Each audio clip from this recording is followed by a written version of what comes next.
Bonjour mesdames et messieurs. Bonjour. Bonsoir. Bonsoir. Bonsoir. Bonne nuit. Pardon de vous avoir fait attendre, mais nous étions, et je vais y revenir avec le ministre, l'ambassadeur et quelques-uns d'entre vous fort occupés. Je suis heureux de me retrouver devant vous, et c'est l'engagement que j'avais pris le 6 août dernier. Revenir pour cette date, j'y reviendrai aussi, ô combien symbolique, et ce centenaire. Revenir aussi pour rendre compte et poursuivre ce qui avait été lancé le 6 août ici même, 2 jours après l'explosion et la catastrophe qui avait frappé en son cœur Beyrouth, sa population et tout le Liban. Alors, je veux avant toute chose peut-être justement commencer par rendre compte. Pour répondre à l'urgence qui est toujours là, même quand l'actualité internationale se concentre ou reconcentre sur d'autres drames, je veux ici dire et redire que nous ne détournerons jamais les yeux de cette urgence de soutien au peuple libanais. Et donc faire le point, comme je m'y étais engagé, comme je l'ai fait ce matin avec plusieurs ONG, mais aussi les Nations Unies et d'autres ambassadeurs, sur le soutien qui a été apporté et revenir sur la suite. La France a donc agi dès le lendemain de l'explosion, par elle-même, de toutes ses forces, et nous continuons de le faire, État, collectivités locales, entreprises, citoyens, notre armée, nos ministères, évidemment le Quai d'Orsay, mais aussi le ministère de l'Intérieur, nos ONG, avec beaucoup de volontaires, et nos collectivités territoriales. Un pont aérien et maritime a été mis en place, 8 vols et 2 navires affrétés par le ministère des Armées, un vol affrété par le groupe CMA-CGM dès le 5 août. Et ce pont a permis de déployer près de 140 personnels, d'acheminer 1000 tonnes d'aide en nature. Un 3e navire vient d'arriver, affrété par la fondation CMA-CGM, avec de l'aide en nature provenant de l'État, des collectivités territoriales, des ONG et du secteur privé. Et à ce titre, je veux aussi remercier l'ensemble de la délégation qui m'accompagnait, avec beaucoup de chefs d'entreprise, mais aussi de grandes filières, qu'il s'agisse de céréales ou du lait, qui montrent l'engagement du tissu économique français, l'engagement de nos grandes entreprises, qu'il s'agisse de Sanofi, Saint-Gobain ou plusieurs autres qui étaient là pour aider aux soins, à la reconstruction. 700 militaires ont été déployés, travaillent, nous l'avons vu ce matin, en parfaite coordination avec les FAL sur place pour le déblaiement d'urgence et nombre d'actions. 140 personnels et experts techniques ont été déployés, sauveteurs, déblayeurs, marins-pompiers, gendarmerie, police judiciaire, psychologues, y compris pour les besoins de l'enquête sur l'origine de l'explosion. Et il était nécessaire, comme je l'avais dit ici il y a 3 semaines, que cette enquête se fasse avec l'apport d'une expertise internationale pour sa crédibilité, parce que le peuple libanais a le droit d'exiger la vérité. Je veux dire ici que sur le plan technique, cette coopération se déroule bien et plusieurs échanges ont été organisés et effectifs entre les services d'enquête libanais et nos propres services. Une aide médicale a été apportée pour faire face aux conséquences de l'explosion et à la pandémie, avec 38 tonnes de matériel médical et de médicaments. Le ministre de la Santé est là, qui nous accompagne et qui a pu aussi non seulement accompagner cette aide et ces déploiements, mais évaluer avec l'ensemble des équipes, des ONG et des homologues libanais les besoins à venir. Une aide alimentaire a été mobilisée de 900 tonnes et des matériaux de reconstruction pour 64 tonnes. Les objectifs fixés le 6 août ont donc donné lieu à l'ensemble de ces actions que je récapitule ici de manière très brève. Cette action bilatérale, nous l'avons complétée par une mobilisation internationale. Le 9 août, avec les Nations Unies, nous avons organisé une conférence internationale de soutien à Beyrouth et au peuple libanais qui a permis de mobiliser 250 millions d'euros et un appui matériel massif. Et nous continuerons de solliciter la communauté internationale à l'occasion de l'Assemblée générale des Nations Unies dans le même esprit. Nous nous assurons aussi que cet appui se fait dans le cadre que nous avions défini, c'est-à-dire dans la transparence, au bénéfice direct de la population et en partenariat avec la société civile. Ce matin, l'échange que nous avons tenu sur le tonnerre aux côtés des équipes françaises, européennes et internationales, des Nations Unies et de la société civile, pour faire le point de notre situation, a permis de montrer des véritables avancées, des résultats, mais aussi des lacunes. Il y a encore trop d'aides qui arrivent, et nous sommes en train de lister les pays et les entreprises qui ne passent pas par la plateforme organisée par les Nations Unies. Et il y a encore des rumeurs, je dis ça parce que nous n'avons pas pu établir les preuves, mais d'aides qui pourraient être détournées. Non pas de l'aide qui passe par le canal des Nations Unies et par cette plateforme qui travaille en direct avec les ONG, les hôpitaux ou les services publics avec un suivi, mais bien d'aides qui suivraient d'autres canaux et qui aujourd'hui donnent lieu sur les réseaux sociaux, dans les échanges qu'on peut avoir avec les ONG, à des dénonciations de manque de transparence. Je vous rassure, il ne s'agit pas ici de l'aide française, ni de l'aide européenne qui passe par le truchement de cette plateforme des Nations Unies. Et donc nous allons clarifier ce point pour que les choses s'améliorent. On a aussi vu ce matin le besoin d'améliorer encore la coordination entre les Nations Unies et l'ensemble des associations et ONG impliquées. Tout ce qui est amélioré, que je cite là, et qui va nous occuper dans les prochaines semaines, ne doit en rien nous faire oublier la mobilisation exceptionnelle depuis le 4 août, qui est d'abord une mobilisation des Libanaises et des Libanais pour eux-mêmes, pour leurs frères, leurs sœurs, leurs amis, leur quartier, leur peuple, et qui est absolument exemplaire avec une jeunesse, on voit présente dans toutes les associations, et derrière un soutien donc de nos ONG, des ONG internationales et de l'ensemble de notre communauté. Dans certains domaines, nous avons réussi à parer aux besoins les plus urgents, mais le travail reste colossal. Et au-delà même des conséquences directes de l'explosion, je vais ici citer dans la durée 4 priorités que nous allons poursuivre. La santé, évidemment, pour faire face donc aux conséquences de l'explosion du 4 août, mais aussi à la pandémie qui accélère depuis, très fortement. Et la réalité de l'épidémie du Covid-19 s'est profondément modifiée en quelques semaines. Notre soutien au centre de santé primaire sera renforcé, de même que celui que nous apportons à l'hôpital Hariri. Nous étions avec le ministre il y a quelques heures avec les équipes de l'hôpital, mais aussi celles de la Croix-Rouge et de l'AFD, car nous avons ce partenariat exemplaire en la matière. Et 7 millions d'euros supplémentaires seront apportés pour aider l'hôpital Hariri qui concentre véritablement le traitement des patients atteints du Covid-19 et occupe un rôle extraordinaire.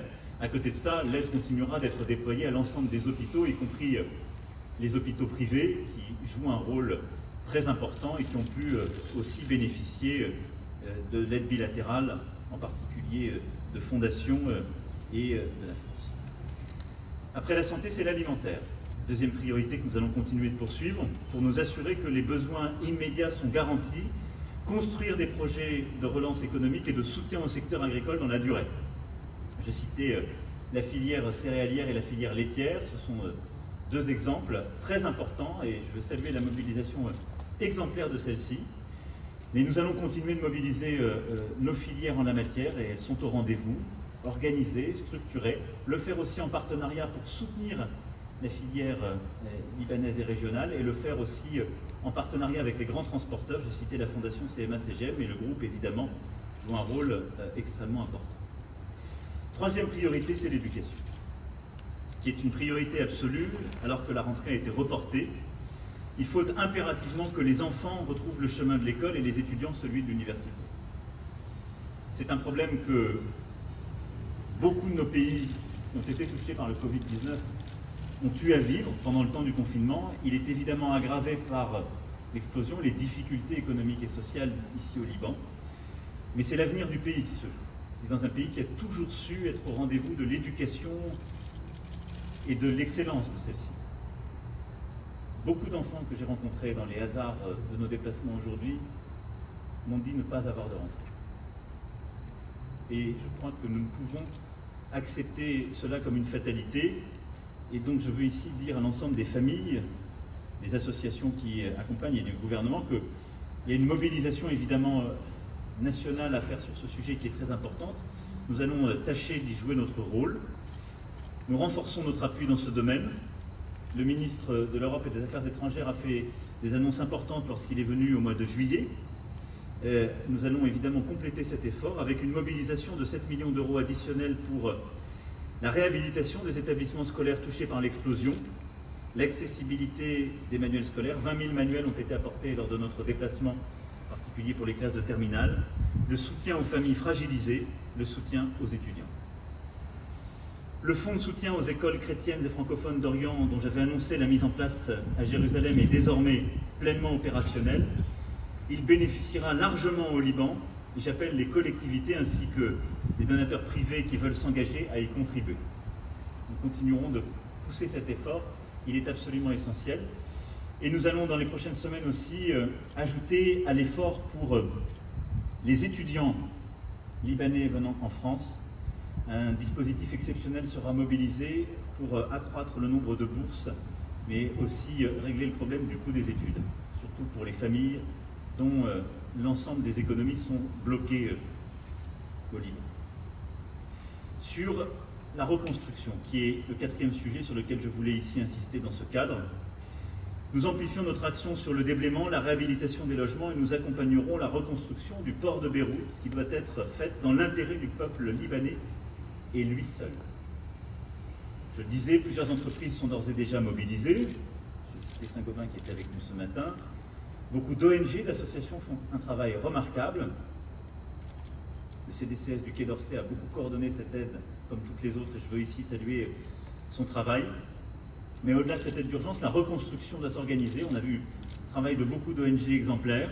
Et donc pour les logements, il faut ici, en quelque sorte, ne pas céder à ce qui pourrait être la facilité de la fraternité libanaise.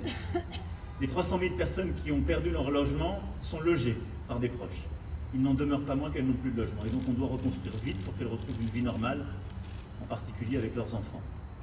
Mais en effet, les grandes infrastructures doivent être reconstruites au plus vite, avec transparence, célérité, et là aussi avec toutes les exigences de sécurité qui sont dues aux Libanaises et aux Libanais. Je pense tout particulièrement au port, ça fait partie des réformes d'ailleurs essentielles sur lesquelles nous sommes revenus. Nous agissons aussi pour préserver le patrimoine libanais avec l'engagement immédiat et concret de l'Alliance internationale pour la protection du patrimoine dans les zones de conflit. Je veux saluer ici la mobilisation de l'ALIF. La protection du patrimoine était essentielle, ça fait partie de ses missions. La cathédrale Saint-Georges en particulier fera partie des premiers projets. Et nous allons continuer avec le ministère aussi des Affaires étrangères et le ministère de la Culture à mobiliser l'expertise française ainsi que des fonds pour accompagner ces premiers travaux de l'ALIF dont je veux une fois encore saluer l'engagement et le travail. Au-delà de cet appui, j'ai entendu ce qui m'a été dit ce matin sur le port et je retiens, comme je vous le disais, un message très clair: meilleure coordination entre les États, Nations Unies et société civile, la nécessité véritablement d'assurer une meilleure traçabilité sur le terrain et donc de mener les enquêtes sur les potentiels détournements qui auraient été effectués. Et enfin, la nécessité de sortir d'ici 3 mois de la seule logique d'urgence ou de la seule logique humanitaire pour permettre aux Libanais eux-mêmes, en s'appuyant sur leurs énergies et pour avancer vers la reconstruction économique et sociale. Les Nations Unies ont beaucoup insisté sur l'importance de préparer dès maintenant cette deuxième phase qui va arriver, où il faut mobiliser les financements de la communauté internationale pour aller vers une reconstruction durable et sur d'autres sujets, justement, de reconquête économique et sociale. C'est pour ça que sur ce point, je souhaite qu'on puisse avoir un rendez-vous mobilisant à nouveau la communauté internationale et j'ai proposé qu'avec les Nations Unies, nous puissions à nouveau organiser une conférence de mobilisation de l'aide dans la deuxième quinzaine du mois d'octobre sur ce volet de soutien, d'appui à la deuxième phase pour le peuple libanais. Nous ne lâcherons pas cet effort et l'objectif de cette conférence de soutien sera de répondre à ce que les Nations Unies appellent cette stratégie de relèvement précoce. Le deuxième grand volet sur lequel je voulais vous rendre compte après nos échanges du 6 août dernier et cette longue journée, c'est évidemment l'agenda politique et l'agenda de réforme. Je l'ai dit très clairement au mois d'août, je vous le redis, nous sommes là, à vos côtés, et nous le resterons. Mais le moment est aussi maintenant venu pour le Liban, ses autorités, de tirer les leçons de la tragédie qui vient de se produire et d'agir en conséquence. je l'ai dit, je ne suis pas revenu ici pour prendre acte d'un accord entre les partis politiques libanais ou pour adouber, accepter, donner une reconnaissance à quelque choix que ce soit. Ce n'est pas le rôle de la France. Je ne suis pas venu pour apporter je ne sais quelle caution à telle ou telle personne, ni pour acter un résultat de façade. Je suis volontaire et lucide sur les difficultés comme sur ce que nous pouvons réussir, sur ce que vous pouvez réussir. Je suis donc venu ici pour aider le Liban et l'accompagner vers son avenir. La formation d'un gouvernement de mission, d'abord et avant tout. Un nom a été donc proposé pour constituer un tel gouvernement. Le choix de ce nom, comme de ce gouvernement, relève de la responsabilité des autorités du pays. Des premiers pas ont été faits. Ils doivent maintenant être suivis d'effets, de décisions concrètes. Et en aucun cas, ce ne saurait être une décision ou une annonce pour solde de tout compte ou pour accompagner un centenaire à célébrer. Le Premier ministre a été désigné, ce à quoi l'ensemble des forces politiques, le Premier ministre désigné, mais également les présidents Aoun et Berry que j'ai vus ce midi, se sont tous engagés, sans exception. C'est que dans les tout prochains jours, un gouvernement puisse être formé, qui soit ce gouvernement de mission, avec des personnalités compétentes, formées comme un collectif indépendant qui aura le soutien de toutes les formations politiques qui se sont engagées derrière le nom du Premier ministre et donc la formation de ce gouvernement. Ce que je leur ai instamment demandé, ce sur quoi toutes les formations politiques, sans exception, se sont engagées ce soir, ici même, c'est que la formation de ce gouvernement ne prendrait pas plus de 15 jours. Les moyennes des dernières années sont, je le rappelle, sous votre contrôle, 5 et 11 mois. Parce qu'on ne peut pas aujourd'hui considérer qu'on reprendrait les affaires comme à l'ordinaire. Ce serait une folie. Ce qui compte derrière, c'est la feuille de route qui a été actée par l'ensemble des forces politiques, qui est leur feuille de route, celle qui est aussi actée par le président Berry, le président Aoun, sur laquelle l'ensemble des présidents et des forces politiques s'engagent. Et cette fois-ci, sans aucune exception, y compris la force politique qui n'a pas soutenu le Premier ministre, s'engage sur cette feuille de route. Sur la gestion des suites de l'explosion et du soutien nécessaire à la population, à la reconstruction du port et des quartiers touchés, sur les réformes dans le secteur de l'électricité, le contrôle des transferts de capitaux, la gouvernance juridique et financière, sur l'audit indispensable du secteur financier et de la Banque centrale et les décisions qui en découleront, sur la lutte contre la corruption et la contrebande, sur la réforme des marchés publics. Sur tous ces points, l'accord de tous a été acté ce soir. Cette feuille de route est la leur, elle est portée pour ce gouvernement de mission. Il appartient maintenant aux acteurs libanais de s'entendre sur les modalités de mise en œuvre de ce programme, et donc une déclaration de gouvernement qui accompagnera la nomination de celui-ci, mais aussi un engagement de toutes les mêmes forces politiques au Parlement, pour que, au plus vite, chacun des textes nécessaires puisse être voté. Parce que je ne crois qu'au rendez-vous, en général et tout particulièrement dans ces périodes, j'ai donc souhaité que nous puissions organiser une conférence internationale au même moment que la conférence internationale de soutien, dans la deuxième quinzaine d'octobre. J'ai proposé qu'elle se tienne à Paris. J'y ai invité les 3 présidents et nous y mobiliserons le groupe international de soutien au plus haut niveau, ainsi que l'ensemble des dirigeants au-delà du groupe, internationaux et régionaux, pour les mobiliser autour de cet agenda de réforme et construire le soutien international. L'engagement que, pour ma part, je prends, c'est de tout faire face à cet agenda de réforme et pour l'accompagner, pour mobiliser la communauté internationale en soutien, pour tout faire pour préserver de tous les jeux de puissance régionaux et plus largement le Liban, mais aussi pour s'assurer que la communauté internationale accompagnera ces réformes du soutien financier tel qu'il avait été défini, je le rappelle, dès la conférence 7, mais tel qu'on peut maintenant l'élargir et peut-être lui donner encore plus de force. J'inviterai l'ensemble des forces politiques à ce rendez-vous, en marge de ce rendez-vous, pour avoir un point d'étape, parce que je ne crois qu'à la responsabilité. Mais de manière très claire, si les rendez-vous ne sont pas là, parce que des échéances à 1 mois sont actées dans cette feuille de route, nous en tirerons aussi les conséquences, celles d'un malentendu. Je ne peux pas y croire, je ne veux pas y croire, comme vous. Mais ce n'est donc pas une carte blanche qui est donnée aujourd'hui ou un chèque en blanc. Bien au contraire. C'est une fois encore une exigence, avec un rendez-vous dans 6 à 8 semaines, qui permet de prendre en compte ces 15 jours au plus de constitution d'un gouvernement et ces 4 semaines d'un gouvernement actif, et donc déjà des premières échéances. J'ai noté que plusieurs formations politiques étaient prêtes à faire beaucoup plus. J'ai été heureux de voir tant d'enthousiasme. Je n'ai pas voulu le réfréner, mais j'ai déjà souhaité que ce qui est le cœur de l'accord de tous soit fait, car c'est bien souvent ce qui a été reculé, reporté, étouffé depuis des décennies. Le rôle de la France est d'aller dans ce contexte chercher les soutiens internationaux. C'est ce sur quoi je m'engage devant vous ce soir. Si l'ensemble des responsabilités et des décisions auxquelles les forces politiques et les responsables institutionnels et politiques libanais se sont engagés auprès de moi aujourd'hui et ce faisant auprès de vous, sont au rendez-vous.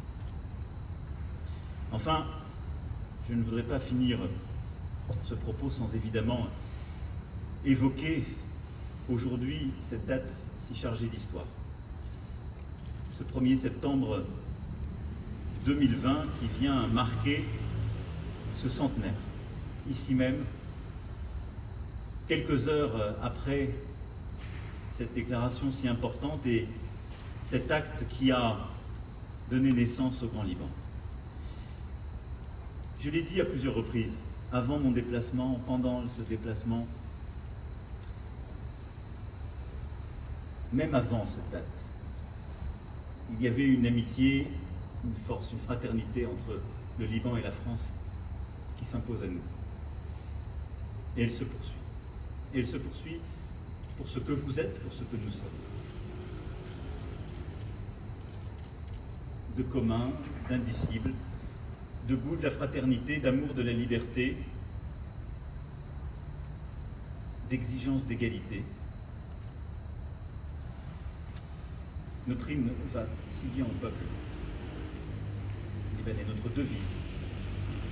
Et aussi parce que tous les principes qui prévalent de tolérance, d'art de vivre, sont ceux que nous portons. Et c'est ceux que j'ai retrouvés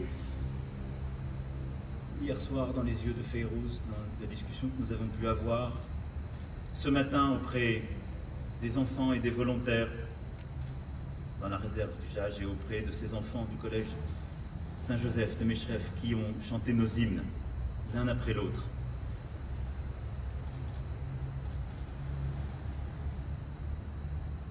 Il y avait beaucoup de détermination chez ces enfants. Il y avait parfois la même colère que chez les adultes, mais la conviction qu'ils n'avaient aucune raison de s'habituer au malheur. Et dans la dignité de la petite Tamara ce matin, il y avait beaucoup de la décence et de la force de cette jeunesse. Elle a en fait beaucoup à apprendre à beaucoup de monde. Et c'est pour elle que nous devons nous battre. Et donc ce centenaire, je ne le vois pas simplement comme un moment de commémorer, mais comme la nécessité pour cette jeunesse et ce qu'elle nous montre, de nous rappeler ce qu'il y avait dans le discours du Grand Liban.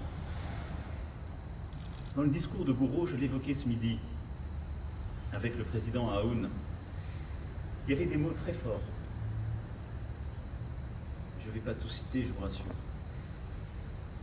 Et Gouraud disait « N'oubliez pas non plus que vous devez être prêts pour votre nouvelle patrie à de réels sacrifices. Une patrie ne se crée que par l'effacement de l'individualisme devant l'intérêt général, commandé par la foi dans les destinées nationales. De tous côtés, les témoignages affluent pour me manifester cet esprit de sacrifice. N'est-ce pas plusieurs des vôtres qui m'ont dit « Nous sommes prêts désormais à faire bon marché de nos privilèges, car ces privilèges étaient une garantie, on ne prend pas une garantie devant nos amis, on la prend devant des ennemis. » Voici, grand Libanais, le lot sacré d'espérance et de sacrifice que vous apporte cet instant solennel. C'était il y a 100 ans, ça pourrait être aujourd'hui. Quelque chose s'est passé qui fait sans doute qu'on n'a pas tant fait bon marché des privilèges. Et que peut-être que sur le dos de cette jeunesse, on les a fait fructifier. Il ne m'appartient pas de me substituer à un grand peuple, mais en tout cas, il m'appartient même 100 ans après de voir que nous ne sommes pas totalement au rendez-vous de cette exigence. Et donc ce que je souhaite, c'est que nous puissions être au rendez-vous de cette exigence pour les années qui viennent, les mois qui viennent, parce que l'exigence commence maintenant, et je ne vous lâcherai pas. C'est déjà de dire, nous passons un contrat. Il y a ce sur quoi vos forces politiques, vos responsables se sont engagés là, qu'ils doivent mener à bien. Et en face de ça, l'aide de la communauté internationale. C'est ce premier contrat qui, si le rendez-vous n'est pas là, et si le travail n'est pas fait, se délire. Et donc, la première chose que je ferai, c'est que j'essaierai de comprendre ce qui s'est passé, en transparence, d'attribuer des responsabilités politiques, et je vous le dirai en toute franchise. Et très concrètement, ça veut dire qu'une partie des mécanismes qui devaient accompagner le peuple libanais, les politiques publiques, ne pourra pas être active. La deuxième question que vous me posez ensuite, c'est si des responsabilités plus graves que ça, de corruption, de participation à des activités non légales sont identifiées pour des responsables qui permettent à ce moment-là d'activer des mécanismes de sanction.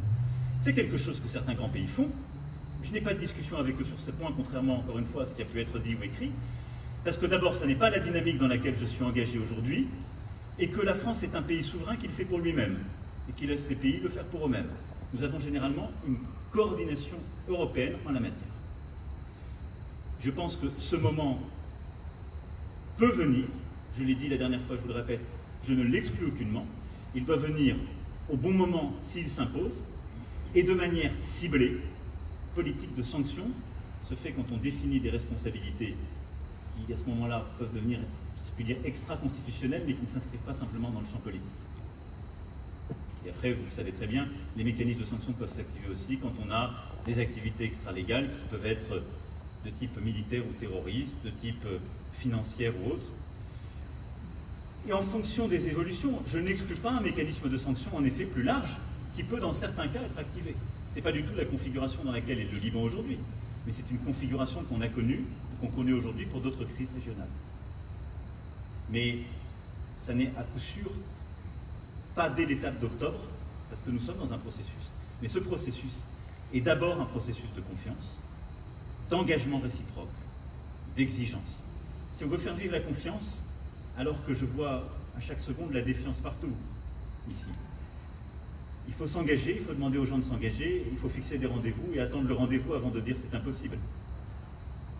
C'est cet esprit-là qui est le mien aujourd'hui. J'ai pas de micro, alors. Bonsoir Monsieur le Président, Julien Lécuyer de La Voix du Nord. Vous avez rencontré à 2 reprises le Premier ministre Moustapha Habib. Beaucoup ici s'interrogent sur sa marge de manœuvre réelle pour engager des réformes en profondeur. Quelle garantie a-t-il pu vous donner sur la méthode? Et question calendrier, vous avez répondu largement, mais y a-t-il aussi une date butoir pour les élections législatives anticipées? Merci. Sur le deuxième sujet, il n'est aujourd'hui pas l'objet d'un consensus entre les forces politiques. Soyons très clairs.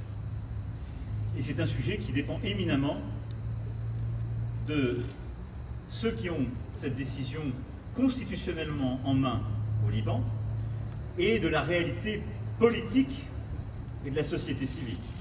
Et donc sur ce sujet, je n'ai pas à m'exprimer, ça ne fait pas partie de l'agenda de réforme qui couvre les 3 prochains mois. Nous avons eu des débats, j'ai vu des désaccords et j'ai simplement essayé de convaincre l'ensemble des partis de dire que le sujet sur la loi électorale ne doit pas être un préalable à la mise en œuvre des réformes, parce que sinon on peut mettre les réformes en place dans plusieurs années. C'est possible, ça a déjà été fait. Donc ce sujet ne fait pas partie de ce qui a aujourd'hui fait l'objet d'un consensus et d'un engagement de toutes les forces politiques libanaises, comme des présidents. J'ai vu pour la première fois, et puis échangé pour la première fois hier soir avec le Premier ministre désigné, et je l'ai recroisé ce midi rapidement. Écoutez, qu'est-ce que je peux vous dire? La première chose, il a, sur le plan politique, un soutien massif des forces politiques, même s'il n'est pas unanime. En tout cas, de manière explicite, plus largement que précédemment, les forces politiques libanaises présentes au Parlement se sont engagées derrière son nom. Premier point. Le deuxième, il a un parcours qui est un gage de professionnalisme et de probité. Le troisième, il est lucide. Il s'est rendu hier dans les rues, et nous en avons parlé très librement. Il sait qu'il n'est pas, si je puis utiliser ce terme sans créer de polémique inutile, attendu comme le Messie. Clairement, il n'est pas vu comme le sauveur. Et il le sait. Pas pour ce qu'il est, parce qu'il est le fruit de la désignation de forces politiques qui n'ont plus la confiance du peuple. Je l'ai dit très clairement aux intéressés et ils le savent. Mais c'était tout le débat qu'on avait ensemble le 6 août dernier. Nous en sommes là. Et les forces politiques sont là, qui ont été élues démocratiquement dans le cadre d'une loi électorale qui est la vôtre, par un peuple qui est le vôtre. Et on ne peut pas rompre avec cette légitimité en un jour. Seul le peuple libanais le peut. Pas un dirigeant étranger, où il ne m'appartient pas, moi, de qualifier ou de lui donner un autre statut. Mais il est très lucide sur cet état de fait. Et donc, je crois pouvoir dire que sa conviction est que cette légitimité, il ne peut l'acquérir d'abord qu'en formant rapidement un gouvernement. Et je crois que cette légitimité est plus forte ce soir qu'hier, car l'accord de toutes les forces qui le soutiennent, dirigeants, a été explicite ce soir, gouvernement de mission, fait de professionnels, avec l'idée que on ne va pas partir pour des mois de tractation où chacun nommera quelqu'un qui le représente, mais où on va laisser le Premier ministre proposer une équipe la plus solide possible et qu'il aura ensuite un débat avec les forces politiques.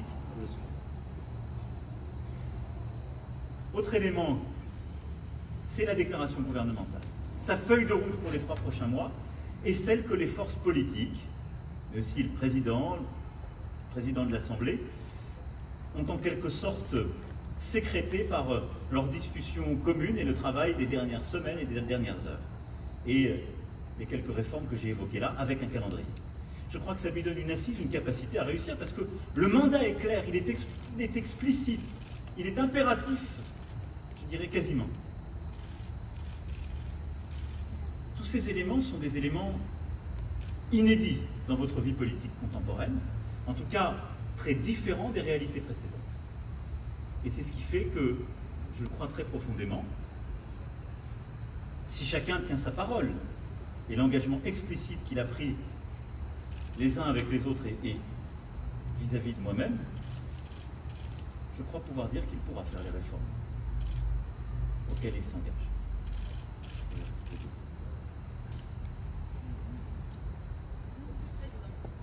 Monsieur le Président, bonsoir. C'est Joël Kouzaï de Time TV. Un mois après le drame atroce de Beyrouth, l'enquête n'avance pas.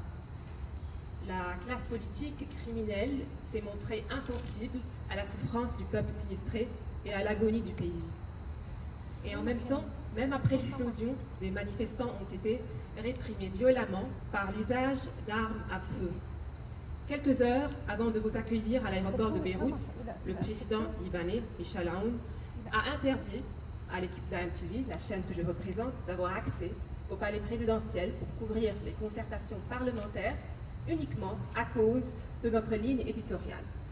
En tant que président de la République française, qui est le berceau des libertés et des droits de l'homme, pensez-vous qu'on pourrait vraiment aspirer à un avenir meilleur tant que ces pratiques inadmissibles continuent. Vous avez aussi dit que le Hezbollah est un parti qui est élu par le peuple. Or, pensez-vous que les élections législatives peuvent avoir lieu en toute liberté tant qu'il y a un groupe armé qui est en train d'intimider ses opposants par la force de ses armes et par sa mainmise sur l'État et sur le pouvoir? Pensez-vous qu'on pourrait vraiment entamer un dialogue pour la refonte du système dans de telles conditions, Monsieur le Président? Et est-ce que vous auriez eu les mêmes propos par rapport de Hezbollah s'il s'agissait d'un groupe armé en France? Merci. Alors, sur vos deux questions. Sur la première, je veux dire un mot de l'enquête. Nous coopérons d'un point de vue technique et à la demande des enquêteurs libanais. Je peux vous dire que les coopérations techniques se passent bien, qu'elles permettent d'avancer et d'établir les faits. Et donc maintenant, c'est un débat qu'il y aura dans les prochaines semaines et qui est important pour le peuple libanais, pour les victimes, leurs familles, c'est que la transparence soit faite pleine et entière à l'égard de celle-ci et de votre peuple, et qu'ensuite les responsabilités, s'il y en a qui sont identifiées, soient assignées, que ce soit suivi des faits. Ce que je peux vous dire, c'est que l'enquête avance et que nous coopérons techniquement. Ça, c'est important pour, si je puis dire, vous rassurer, et aussi dire que plusieurs autres pays et grands pays internationaux coopèrent à la demande libanais pour qui fournir des images satellites, des données qui sont les nôtres.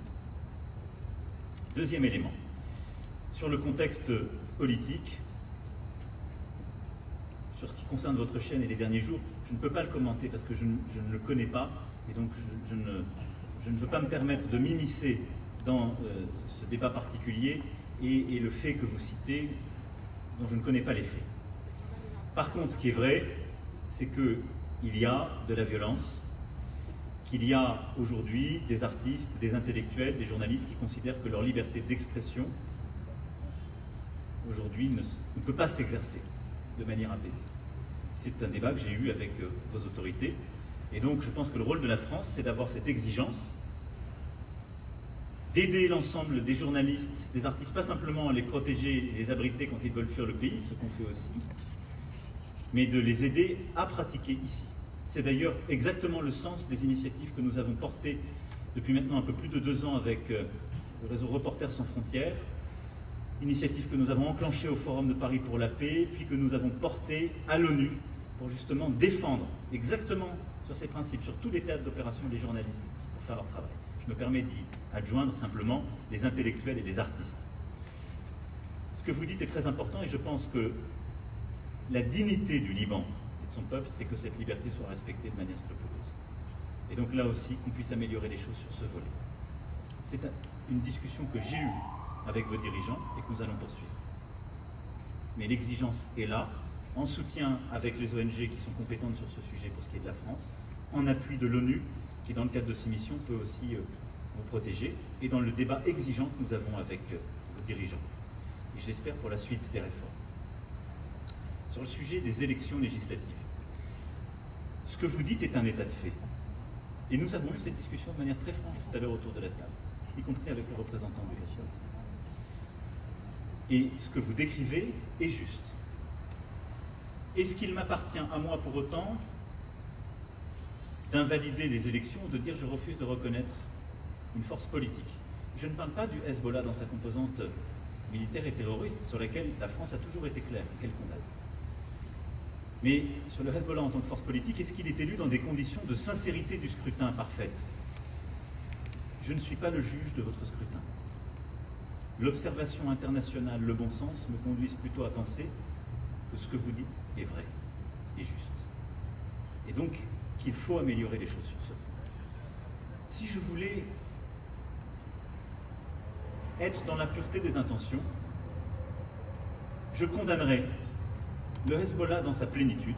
Je dirais je refuse de parler au Hezbollah en tant que formation politique à votre Parlement, en tant que partenaire politique de la majorité que vous avez élue, elle, ce qui vous pose par rapport à votre question un autre principe politique et constitutionnel.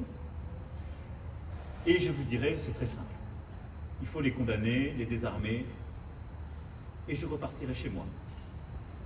Et vous resteriez avec votre problème, et je n'aurais rien changé avec votre problème. Et je pense d'ailleurs que toutes les Libanaises et les Libanais qui vivent en France me diraient « Merci Président, vous avez bien parlé », d'être au plus près et d'avoir une action utile. Sans doute le Hezbollah est-il une force politique présente à votre Parlement parce qu'il y a de l'intimidation et parce qu'il joue sur cette dualité. Ce que vous dites est vrai.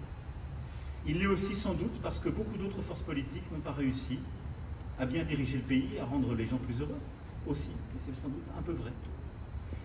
Et que si on continue comme ça, il sera de plus en plus fort. Parce qu'avec des moyens qui ne sont pas celui des autres forces politiques, des pratiques qui ne sont pas reconnues par la vie internationale, parfois une plus grande efficacité sur le terrain, socialement, culturellement, il a une clientèle. C'est ça la réalité, je vous parle très franchement. Et donc moi j'essaie avec vous d'avoir un discours sincère et de ne pas m'enrober dans les principes. Et donc par rapport à votre question, je vous ai répondu très précisément et de la manière la plus sincère. Comment on en sort? Pas avec des mots dans une déclaration qui n'est pas consensuelle et qui fait que, au fond, le partenaire de votre parti majoritaire, vous ne le traitez pas, et donc vous pouvez vous amuser à bloquer toutes les réformes. Mais en ayant un discours sincère avec le Hezbollah, formation politique, en disant que vous voyez bien que c'est un problème pour vous aussi aujourd'hui. C'est exactement la discussion que nous avons eue il y a 1 heure. Exactement. Je leur ai dit. Donc à notre prochain rendez-vous, pour les prochaines réformes, on doit parler de ce sujet. Est-ce qu'on arrive à le résoudre tout de suite? Je ne sais pas. Ça ne doit pas être un tabou. Mais est-ce que c'est un principe qui interdit toute discussion sur le reste? Ça ne marche pas. Donc je suis, comme je vous l'ai déjà dit, un vrai idéaliste, c'est-à-dire un vrai pragmatique. Je crois dans mes principes, je les défends, je sais où est mon horizon, je ne cède rien par rapport à ça, mais j'essaie de construire avec vous le chemin. Sinon, il n'y a pas de chemin pour arriver à l'endroit qu'on évoque. Voilà. Alors, c'est pas moi qui donne le micro, il faut que quelqu'un de... Vous choisissez quand même. Ah bah après, de toute façon, je vous connais, ça tournera. Allez-y. Bonsoir, Monsieur le Président. Nénette Ziadé de Radio Liban. En fait, le Premier ministre a été désigné suite à des concertations des partis libanaises diverses qui sont sur la scène et qui sont contestées par le peuple. Nous sommes un tout petit peu en train d'évoluer dans un cercle vicieux. Est-ce que la France peut contribuer à défaire ce nœud gordien? Moi, je crois dans la souveraineté des peuples. Et donc, le moment que vous vivez, que nous vivons, j'ai envie de dire, parce que je me sens maintenant partie prenante, je n'oublie pas ma place, on a une communauté de destin, c'est la crise au sens gramscien du terme. Le neuf a du mal à émerger et l'ancien est toujours là, qui tarde à partir. Vous avez raison de dire qu'il y a des mouvements dans la rue, qu'il y a une société civile qui est là. Est-elle unie? A-t-elle un leader? Non. Force est de le constater. Et la politique, c'est aussi du leadership. Et donc, il n'y a pas un leader qui s'impose. J'ai pas entendu, j'entends les gens scander révolution. Alors, qu'est-ce que ça peut donner? La souveraineté populaire peut à un moment s'affirmer et l'emporter sur un système politique qui n'a plus de résultat. C'est pas moi qui vais le faire, je n'ai pas à interférer sur ce sujet. La France, et d'ailleurs je pense qu'aucune puissance étrangère n'a à interférer sur ce sujet. C'est un sujet du peuple libanais avec son histoire. Il y a une deuxième façon de faire, c'est que ce mouvement social trouve un débouché politique. C'est le fameux sujet des élections. Est-ce qu'avec la même loi électorale, ce mouvement social trouvera un débouché? Beaucoup en doutent, y compris beaucoup des gens que j'ai pu rencontrer qui en sont les acteurs. C'est là où tout est circulaire. Ils disent, donnez-nous des élections pour qu'on s'exprime. Oui, mais avec quelle loi? Une loi différente. Mais qui fait cette loi? Les gens qui sont autour de la table et qui sont démocratiquement élus par la loi existante, dans le cadre de votre Constitution. Et donc, si on joue la continuité démocratique, ça ne peut s'installer que parce que l'ensemble, en tout cas une majorité des forces en présence, aura constitutionnellement défini une nouvelle règle du jeu qui permet cette émergence. Il est trop tôt pour le dire. Mais je pense que les possibilités sont là. Alors comment on brise ce nœud? Avec beaucoup d'espoir et de volonté, et ce que j'ai ressenti, ma conviction, c'est que si aujourd'hui on ne met pas la pression pour des réformes de court terme qui sont importantes pour le quotidien des Libanaises et des Libanais, pour qu'on puisse soigner, vivre, se nourrir, mieux vivre, retrouver l'espoir, éduquer. Si on ne fait pas ça, si on ne met pas une pression sur le système, pas pour sauver le système lui-même, mais pour redonner un peu d'espoir et d'énergie au peuple libanais, à ce moment-là, on joue la politique du pire. Et je pense que cette politique du pire est une faute profonde pour ce qui est de la France et de beaucoup d'autres. Parce que je pense que les plus solides, ce ne sont pas ceux-là. Et ce ne sont pas ceux qui manifestent dans la rue, ce ne sont pas non plus ceux pour qui la rue manifeste. Et donc vous êtes à un moment critique de votre histoire où il faut ou bien que le système politique se transforme de lui-même et ait cette force pour correspondre aux aspirations du peuple, ou bien que le peuple trouve le chemin démocratique de sa propre représentation, et peut-être qu'un peu des deux convergent, un système politique lucide sur lui-même qui voit qu'il faut que la société civile prenne plus de place, et une société civile qui accepte de rentrer dans le champ politique. Ou bien peut-être c'est par des spasmes politiques, sociaux, que le changement se fera, et donc peut-être par des voies extra-constitutionnelles. Je vous décris là les possibles. Je pense que, en tout cas, ce que nous avons à faire, c'est de ne jamais laisser la politique du pire l'emporter. Et la politique du pire, c'est de dire laissez le Liban à lui-même. Les gens se lasseront, le désespoir gagnera, les gens intelligents qu'ils peuvent quitteront le pays, et l'obscurantisme l'emportera. Je crois que c'est ça le scénario du pire. Certains parient dessus, en se disant à un moment il y aura une crise et on se séparera des forces politiques qu'on n'aime pas, dont on parlait tout à l'heure. Je pense que ça, c'est l'anéantissement du Liban pour un temps. Et quand un pays s'effondre, on ne sait jamais quand il renaît. Et donc je me battrai de toutes mes forces pour que ce scénario n'arrive pas. Et je me battrai avec vous. Monsieur le Président, bonsoir, je suis Laura Magavario, je pose cette question pour les Échos.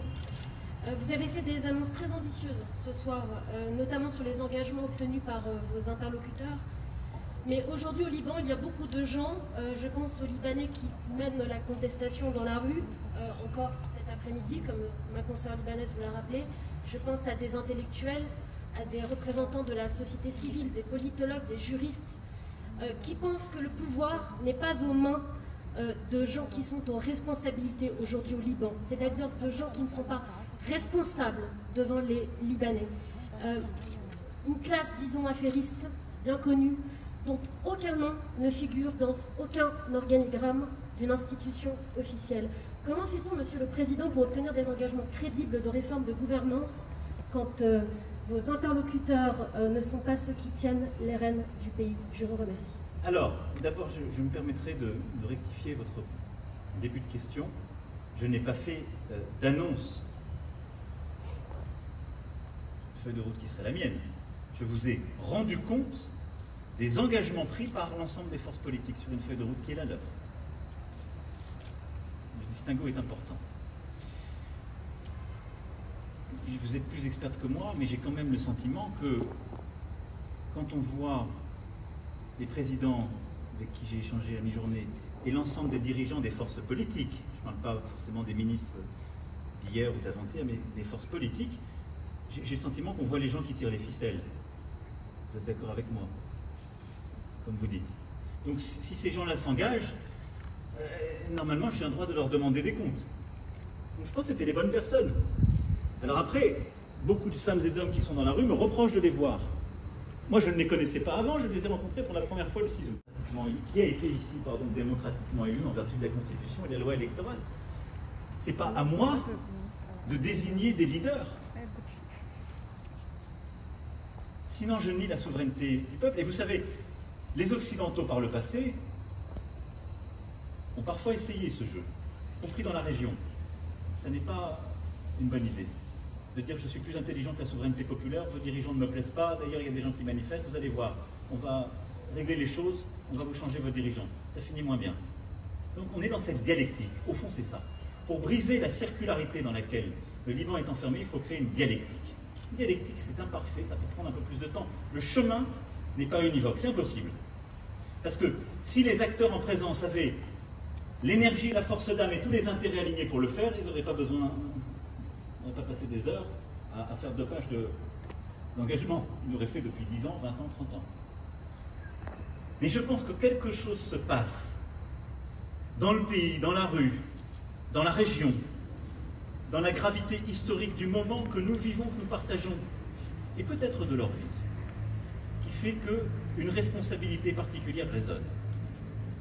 Je ne suis pas naïf en disant ça, et je dis que peut-être le Kairos est là. Et donc dans ces moments-là, il faut s'engager. Mais ce sera forcément une dialectique. C'est-à-dire qu'il y aura des avancées, elles seront imparfaites, des reculs. Mais je pense qu'un chemin... Alors, est-ce que ce chemin sera exclusivement politique, exclusivement de la société civile, un mariage des deux? Les Libanaises et les Libanais diront, moi je veux simplement, de toutes mes forces, faire en sorte qu'ils puissent le faire librement. Et que ça ne soit pas dicté par simplement quelques-uns qui sont plus forts que eux, ou par des puissances extérieures. Bonjour Monsieur le Président, Loïc Signor, CNews. Confirmez-vous que vous serez en Irak demain et quel sera l'objet de cette visite? Parlerez-vous de ces djihadistes français emprisonnés sur leur sort et quelle est aujourd'hui votre position à ce sujet? Je vous confirme que je serai demain matin en Irak et que, avec le ministre, nous aurons l'occasion de lancer, en lien avec les Nations Unies, une initiative pour accompagner le président, le Premier ministre et le gouvernement irakien sur véritablement justement une démarche de souveraineté. Le sujet que vous évoquez est un sujet qui est aujourd'hui bien structuré, connu, qui fait l'objet d'échanges techniques et ministériels. La position de la France a toujours été la même. Nos ressortissants qui font le choix libre d'aller combattre sur des théâtres extérieurs et qui se rendent coupables d'actions terroristes sur le sol d'un État souverain sont légitimement judiciarisés sur le sol de cet État souverain. Dans le cadre des coopérations judiciaires qui sont les nôtres simplement, nous demandons, comme d'ailleurs le font nos partenaires européens, dans les cas où la peine de mort est prononcée, que celle-ci puisse être commuée conformément à notre droit et à nos principes dans des peines de prison à perpétuité. Voilà les principes qui sont les nôtres et qui régissent ce sujet. Mais c'est le début d'une initiative politique profonde que nous allons lancer demain en Irak, après beaucoup de travail avec le président, le Premier ministre, dans un pays qui a beaucoup souffert de la guerre, du terrorisme islamiste et de l'ingérence des puissances extérieures, et qui continue d'en souffrir. Et donc là aussi, l'idée est de structurer avec les Nations Unies, la communauté internationale, une initiative profonde en soutien du président et du gouvernement. Bonsoir, Yara Abinader pour Reuters. La France joue aujourd'hui un très grand rôle au Liban et son chemin de l'effort, mais d'autres forces régionaux et internationales, notamment l'Iran, l'État Saudi Arabia ou même les États-Unis, ont leur propre apport. Quelles sont les garanties qu'ils ne vont pas saper ce programme d'avancement pour l'État libanais, à votre avis, au moins? Il m'est arrivé d'essayer de faire des médiations, en tout cas de travailler avec certaines des puissances que vous évoquiez, parfois même les deux. Ces expériences me conduisent à la plus grande humilité et donc je ne stipulerai pas pour autrui. Ce que je peux vous dire, c'est qu'en engageant cette démarche, j'ai pris le soin de parler à tous les dirigeants internationaux qui sont dans le groupe international de soutien, à d'autres, et j'ai eu un échange avec le président Rouhani et le prince héritier Ben Salman sur l'initiative qui était la nôtre et la démarche conjointe. Et donc cette démarche se fait en transparence avec eux et avec en tout cas des mots qui m'ont été prononcés qui sont ceux d'une volonté de laisser le Liban mener son chemin. Je ne suis pas là aussi naïf. Est-ce que tous les liens qui existent, qu'ils soient publics ou qu'ils soient privés, beaucoup sont privés, se dénoueront du jour au lendemain? Non. Mais je pense que le programme sur lequel s'engage le Premier ministre, aux forces politiques, les présidents, est suffisamment précis, concret et de court terme pour que ces puissances qu'on évoque n'aient pas un intérêt à le mettre en péril. Je pense qu'ensuite, il y aura à coup sûr des divergences quand il s'agira de la loi électorale, quand il s'agira de la clarification du sujet des armes, etc. On le sait, mais pas à ce stade. Voilà. Donc là-dessus, on peut avancer. Il y a un feu vert. Il y a un feu vert. D'un de ses prédécesseurs en ce même lieu. Et donc nous avons, comme nous avions pu le faire lors de notre précédente rencontre, évoqué la situation du pays, et il m'a fait part de la position qui est la sienne et des initiatives qu'il a pu rendre publiques ces derniers temps sur la neutralité active. Et donc sur ce point, nous avons eu un échange politique, et je crois qu'il a une volonté de s'engager sur ce sujet. J'ai dit que là où elle est, la France, évidemment, ça est dans l'esprit exactement de ce que j'évoque depuis tout à l'heure, et que la France est engagée dans cette philosophie et cet esprit. Et donc elle soutiendra de là où elle est, comme elle le peut, au maximum de ce qu'elle peut. Et nous avons également évoqué le sujet des écoles. Le seigneur Gollnisch était partie prenante à ce rendez-vous. Rodori ont fait un très grand travail. Mais comme je le disais, nous avons pu évoquer aussi le fond des personnages que nous avons mis en place et toutes les initiatives prises et que nous allons continuer sur ce sujet. Je m'autoriserai à rester pudique quant à Férouz. Moi, je peux vous dire ce que j'ai ressenti. Et une part disciple de ce que je lui ai dit. Moi, j'étais très intimidé. D'abord, de voir une immense diva et de voir sa beauté, son humilité, la magie qu'elle a, sa très grande conscience politique. Et je lui dis une chose que je crois très profondément et qui vaut pour elle comme beaucoup d'artistes ici ou à l'étranger et de toute génération, et y compris des artistes qui aujourd'hui prennent beaucoup de risques pour dire la vérité au Liban, la dessiner, l'écrire ou la chanter, ou la mettre en film ou en chorégraphie. C'est que ces voix sont importantes. Et que la voix de Férouz, comme d'autres voix et toutes ces générations et tous ces arts, ça n'est pas l'accessoire, même dans ces temps de crise, dans tous les sens du terme. C'est presque le plus important, c'est ce qui redonne un motif d'espoir. Et je pense qu'elle porte, de manière fantasmée ou réelle,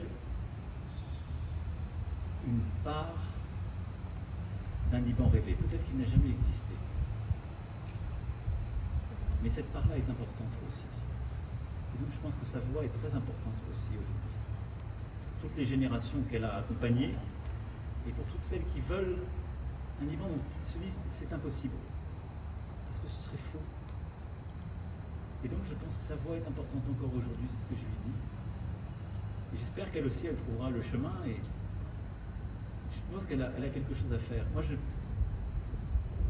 j'essaie de pousser chacun à faire un petit peu. Puis enfin, je ne vous dirai pas plus, et je ne parlerai pas pour elle, parce que je trouve que la part de mystère dont elle s'est nimbée fait partie aussi de cette force. Elle vous a chanté? Elle a chanté? Elle a chanté? Non. Elle n'a pas chanté. Nous avons parlé. Et parfois, nous nous sommes tus. Quelle chanson vous aimez? Quelle est la chanson que vous aimez le plus? Ah, je l'ai citée hier, celle que j'avais citée, Li Beyrouth. Est-ce qu'il y a des dernières questions? Toute dernière question. Parce qu'après, Il y a une toute dernière question, c'est terminé après, je vous remercie. Monsieur le Président. il y a des questions qui n'ont pas été posées. Bonsoir. Bonsoir, Monsieur le Président. Julie-Marie Lecomte. C'est un art de vivre ensemble. Vous l'avez encore répété en France, à la veille du procès des attentats de janvier 2015. La rédaction Charlie Hebdo a décidé de republier les caricatures de Mahomet. Qu'en pensez-vous? Je pense qu'un président de la République en France n'a jamais à qualifier le choix éditorial d'un journaliste ou d'une rédaction. Jamais. Parce qu'il y a une liberté de la presse à laquelle vous tenez à juste titre profondément. Et ensuite, dans notre pays, depuis le début de la Troisième République, dont vendredi, d'ailleurs nous célébrerons un anniversaire important, on célébrera cet anniversaire 150 ans de la République, il y a aussi en France une liberté de blasphémer, qui est attachée à la liberté de conscience. Et donc de là où je suis là pour protéger toutes ces libertés. Donc je n'ai pas à qualifier le choix de journaliste, j'ai juste à dire, en France, on peut critiquer des gouvernants, un président, blasphémer, etc. Après, en face de cela, pour que le débat démocratique tienne, et ça ne vaut pas du tout pour les caricatures, parce que la caricature fait partie justement de cette... Il y a, parce que souvent, ce droit de critiquer ou de blasphémer, et encore une fois, je ne parle pas du tout de Charlie Hebdo, mais de plus largement ce qu'on peut voir dans notre société, il implique en revers une décence commune, une civilité, un respect. Parce qu'il y a en France toutes ces libertés. La liberté de conscience, la liberté d'expression, une liberté des journalistes de faire ses choix, une liberté de blasphème. Il y a le devoir de ne pas avoir de discours de haine et de respecter. Le discours de haine, il se justifie dans des pays où la liberté n'existe pas, où l'alternance politique n'existe pas. Nous sommes un pays où toutes ces libertés sont défendues, où constitutionnellement, ou par les lois fondamentales de notre République, garanties, où on peut changer la vie politique à chaque échéance. J'en suis la preuve vivante, y compris quand on est hors du système. Tout ça impose aux citoyens que nous sommes le respect, et donc de ne jamais sombrer dans les discours de haine.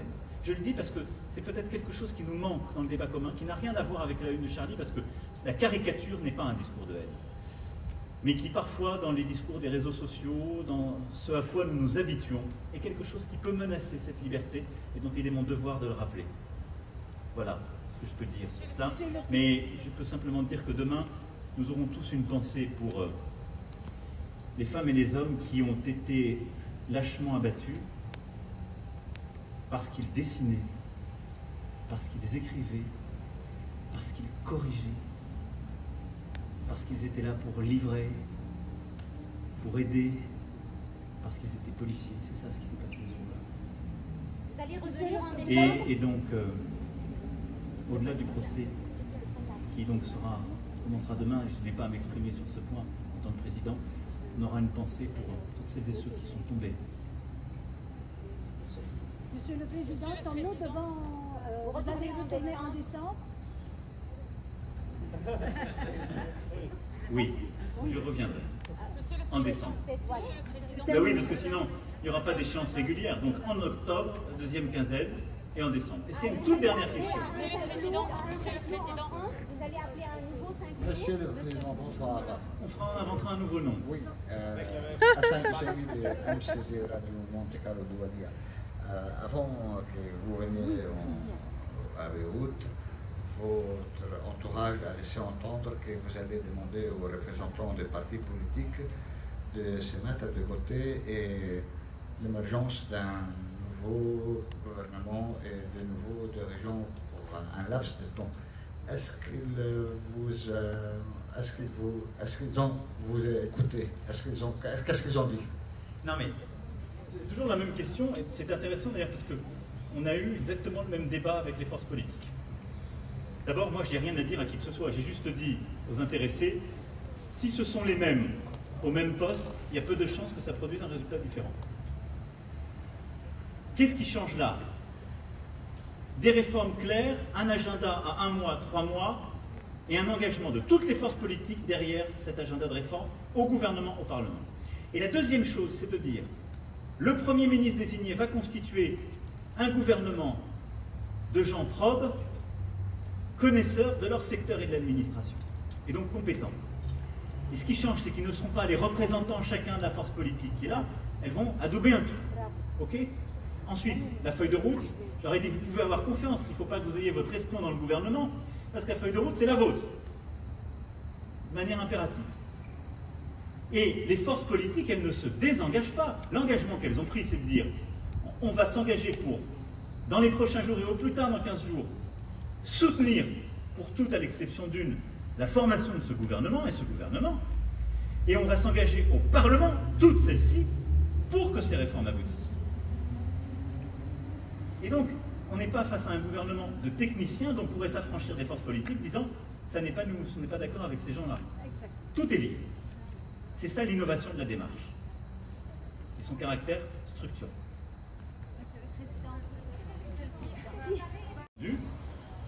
Un engagement sur le gouvernement et les réformes, il s'y est engagé. Il a exprimé sa voix sur les élections, et c'est là où il y a eu un désaccord entre plusieurs. Il n'était pas le seul, il fait partie de ceux qui ne veulent pas d'élections anticipées et pas changer la loi électorale. Je ne suis pas sûr que ça soit une grande surprise pour vous, et que ce soit un scoop. Et je lui ai dit, pour moi, ce qu'était une enquête indépendante, parce qu'on avait un problème de définition sur le sujet. Et à la lumière de la discussion, je lui ai dit que très clairement, il y avait un problème d'articulation entre une présence militaire et une représentation politique, qu'elle ne faisait pas partie du programme de réforme dans les 3 prochains mois, mais que c'est un sujet qu'on devrait engager dans cette discussion. Il en est convenu. Je ne peux pas être plus exact. Allez, la toute dernière. Monsieur. Je peux poser une question sur la transparence, s'il vous plaît, du système judiciaire libanais. Vous dites que vous n'avez pas la même définition du langue. Vous avez confiance qu'il y aurait une enquête transparente, sachant que le Liban est considéré comme étant un des pays les plus corrompus, que jamais aucun ministre n'est allé en prison, et que vous avez demandé vous-même une réforme du secteur judiciaire. Est-ce que vous avez confiance dans l'enquête de Fadi Sawan ce soir? Alors, d'abord, la réforme de l'enquête du système judiciaire, c'est prévu, ça allait dans la déclaration, donc dans les 3 mois. Deuxième sujet, je pense qu'il y a beaucoup d'éléments de fait qui sont aujourd'hui établis par les coopérations techniques internationales. Donc il y a quand même des éléments factuels qui avancent. Je peux dire que je suis raisonnablement confiant sur le fait que les faits, ce qu'il s'est passé, les quantités en présence, je crois que tout le monde sera obligé de les reconnaître. Là où nous serons collectivement vigilants, c'est pour attribuer les responsabilités. Voilà. Et c'est là où, à la lumière du passé, votre scepticisme se justifie.